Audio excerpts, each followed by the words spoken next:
So Clerks III is the third Clerks film from Kevin Smith. So how does this latest Clerks film stack up toward against like the other Clerks films? And I think right out of the gate, I'll say that it's definitely not as funny as the previous two films. Like it felt like within Clerks had like so many great the first Clerks had so many great funny lines and like tapping into a little bit of like the slacker nature as well as the pop culture geekiness of just like hanging out and talking about Star Wars and bickering over stuff like Death Star toilets and all that. And then Clerks 2 was, a little bit, more commercial. Like it wanted to do more lowbrow stuff like the Donkey Show, but it still had like a few decent lines in there. Like, there's like the great exchange about Lord of the Rings, which is pretty funny. So and I never really felt like there was a moment like that in Clerks 3. But here's the thing. With Clerks 3, it's a little bit of a trade-off here. It's definitely the least funny Clerks film, but it's also, I think, one of like the more heartfelt ones. Because like it's definitely tapping into something to something more with these characters. And by something more, I basically mean a midlife crisis. Because let's say it's been like almost 30 years since the first Clerks film. And these are much older actors. They're definitely going to have to be doing more than just retail at this point. Like even in Clerks 2, like they're kind of just like, man, you guys are still working retail here. But I do like how they expand on the characters in that way. So even though we don't really get much of a comedy, we at least get a little bit of like a heartfelt and meaningful drama. If you have a lot of affinity for Clerks, if you really love the writing of Kevin Smith and like the films that he makes and the characters that he's created, this is definitely like kind of like an ode, a very heartfelt, and also like a little bit of like a nostalgic trip for fans who've grown up with these characters and really love them and want to see them have like a proper ending to their story. So it picks up where like Clerks 2 left off, more or less. Like, we've had like, how long has it been since Clerks 2? It's been at least like almost like a decade and a half, I think it's been since Clerks 2. But at the end of Clerks 2, Dante Hicks and Randall Graves now own the Quick Stop convenience store. So of course they're reprised the same actors, Brian O'Halloran playing Dante and Jeff Anderson playing Randall. And they own the Quick Stop now, so now their problems aren't so much about, managing their shifts or, not being here today, so I'm not going to have that line again. Or at least they shouldn't have that line again. So now they have new concerns, now that they're managers. And their latest concern is health. Because let's face it, they're getting older, they're middle-aged, and health becomes a concern when Randall has a heart attack. And it's treated like with a little bit of humor, but mostly kind of like a dramatic sense of like, realizing that, you're getting older and, you start having a little bit of an existential dread, when health issues come up, like having a heart attack. You start questioning, what have I done with my life? And so in between, like, having, some funny dialogue with Amy Sedaris as a doctor and Justin Long as a surgeon, which I have no idea what type of accent Justin Long is trying to do in this film. I would have to rewatch it just to remember what type of accent he was doing, but it felt off for the actor. But at any rate, Randall realizes he's got to do something with his life, and he decides, well, I worked in a video store, I watched a lot of movies, why don't I just make a movie? And what could he make a movie on? Well, the one thing he knows best, his own life. You would think Star Wars, but apparently they bring it up like like they probably can't do much with Star Wars since Disney might come down on them, which kind of feels like a big kneecap for this film. It feels like it can't tap so much into having like commentary on pop culture. At least it feels that way, because the thing is, most of the film is just the filming of the first Clerks film. It's basically Randall saying, hey, the stuff that happened to us in the first Clerks movie, that'd make a great movie. So why don't we just do that over again with the same actors? And when you watch this, it's like, it feels less like the next entry in like a trilogy closer for Clerks as it does like like a greatest hits album, or I guess to be more accurate, it feels like a reunion. It feels like you're watching all these old actors reprise the same roles that they were playing like, man, like 28 years ago, which is surreal. You're seeing all like the same familiar scenes from Clerks, and it's just the actors reprising them. And I want to make clear though, it's not like very literal. Like it's not like the entire film is just beat for beat the same scenes as Clerks. Although it does stage quite a bit, and without giving too much away, it does bring back some of the older actors for some surprise cameos. Um, yeah, including like some actors like you might not expect, and there's also a few like guest star cameos, like I mentioned, like Amy Sedaris, but there's a few other a few other actors they wedge in there. Like I'm sure at this point everyone expects like, okay, Ben Affleck is going to be in there, and I will say that this is probably like the weakest Ben Affleck cameo. They really don't have much for do. It feels very much like the cameo scene they gave him was just kind of like a wing it scene, because there's this whole sequence where it feels like it's just giving the actors time to just wing it, just have fun. And to some degree, you kind of get it what Smith is doing here. He just wants to like hang out and just kind of like play with all these familiar actors and just give them fun stuff to do.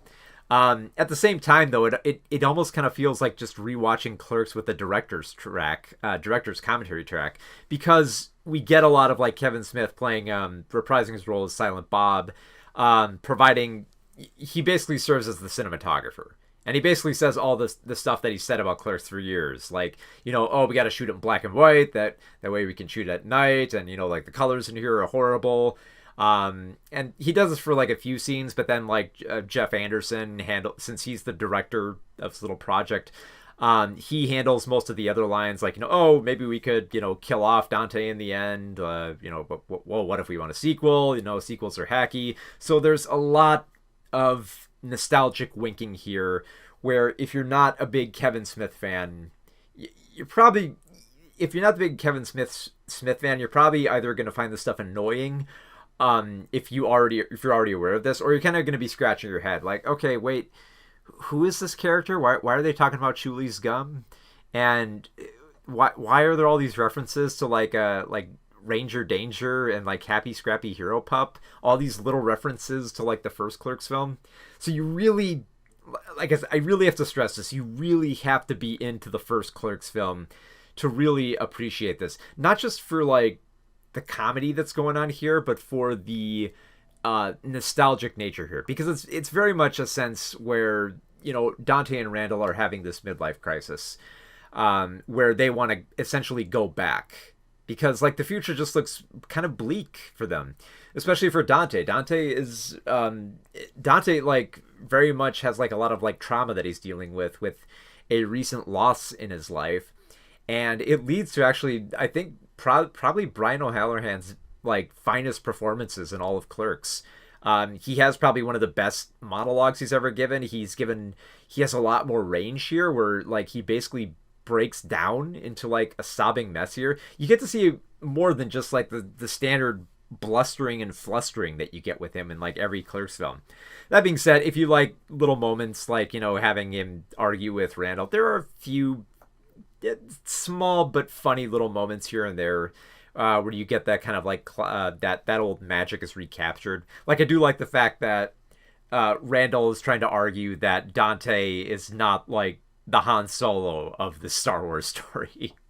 He tries to argue that he's like Dak from The Empire Strikes Back, and then Dante's like, I'm Dak, and he's got to like, you can pretty much trace itself from there. And of course, yes, you have Jason Mewes returning as Jay, teaming up with Silent Bob again. I did find it interesting that Jay and Silent Bob now run like a marijuana dispensary, but it feels like there's not a lot done with them, and it also feels like they're very much in the same camp as Dante and Randall, but not a whole lot is explored with that either. It just kind of feels like, yeah, they have a longing for the past as well, because now, yeah, they have their own store for selling weed, so they can't do like street deals anymore, but they still wanna. They're like like there's no reason for them to. They just want to say like, hey, this is how we did it back in the day. So there's clearly a lot of like nostalgia and longing and midlife crises that are going on, in Clerks 3. And to some degree, you kind of sympathize with it, that you almost kind of wish that it would lean into it further instead of just kind of like, relying on like the familiar comedic bits from the past film. I will say this: the one the funniest character, I think, with the most interesting arc is definitely Elias. Elias, played by Trevor Furman, he returns from Clerks II. You might remember he was the employee who was kind of like a sheltered Christian. And here it's interesting because like he basically loses his faith and becomes a Satanist. So you have a great running joke where anytime Elias is in a scene, he has like a different kind of like Satanist goth-like outfit on. And it changes like radically with each scene, where it's just like it's so much fun. Like and they rarely address it too. Like there'll be a few times where Randall will be like, oh cool, you got kind of a Blade Runner gimmick going there. But for the most time, it's never addressed. It's just a running visual gag that I think works really well. So Elias actually becomes a lot of fun in that aspect. I didn't really like, though, how Elias's whole subplot involves a cryptocurrency and how that cryptocurrency saves the day. Basically, like, it doesn't quite save the day, but it kind of like wraps everything up in a neat little bow, which is kind of gross, but and not in like the lowbrow funny way that Smith probably intended. But for the most part, I really did appreciate Elias there, and it was fun to kind of see this character be given a little bit more to do rather than just be the one joke of being a sheltered Christian. Now to have him be a little bit more rebellious and Satanist, it was kind of fun. He was cute. He was the cutest character. Like you can't rely on Jason Mewes to be the cute character all the time. Someone's got to take on that mantle, especially since they really do lay into this thick that Elias, and he has like a new friend too. They basically become the new Jay and Silent Bob. It's the next generation, the torch passing. But there's a lot of I feel like there's a lot of wasted potential here too, because like I said, it's not as funny as it can be, and I think that's mostly because it's just trapped in a lot of the nostalgia being the funny a lot of the comedy here, especially like hey, remember when Dante mentioned the number 37 and what that meant in the first film? Yeah, his girlfriend and the 37 guys. So there's a lot of jokes like that, and they're kind of you kind of smirk and I was like, okay, yeah, I remember that from the first film, but anything new gonna happen? And unfortunately there isn't. It almost makes me wish that Randall's original script came to light, where it was basically just him rewriting everything so that it was completely different. It almost makes you wish to see that alternative version of Clerks, because the most we get out of this new version is that Jay can't remember his lines. That's about all the weirdness that we get with subverting the classic Clerks story. But like I said, there's a lot of missed potential here with I mentioned that scene where Randall addresses Elias saying oh cool, you got a Blade Runner get up. But then once that line happens, Elias says, oh cool, thanks, what's Blade Runner? And then the joke ends, and it makes you think, wait a minute, it feels like there's a whole other scene here. Wouldn't there be a great scene where Randall would have to walk him through what happens in Blade Runner?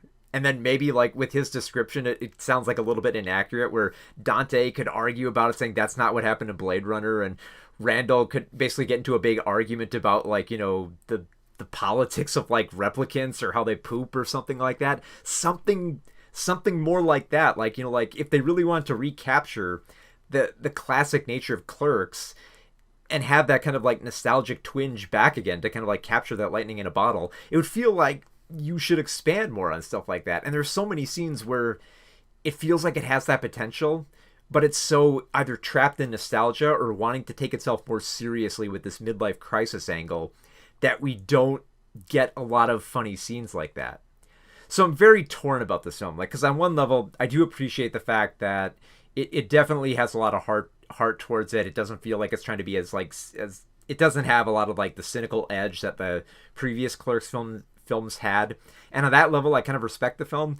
On another level though, it's not as funny as the previous Clerks films, and a lot of it's kind of pop culture geekiness that it usually relied on is not as present, and what little of it is present just kind of feels a little bit more weak. Like it's not that it's like cringe inducing or like completely unfunny, but it's just kind of like passing smirks, like knowing smiles, like okay, I get this reference, I know what they're talking about, I get it. When's the next big joke coming? And you rarely get it here. So it's definitely a trip down memory lane. And if you've never had that many fond memories of Kevin Smith's movies or Clerks, it might not be for you. But if you are a Clerks fan, if you absolutely love Clerks, if you love the characters and you want to see them get some closure, the film is definitely worth watching on that angle.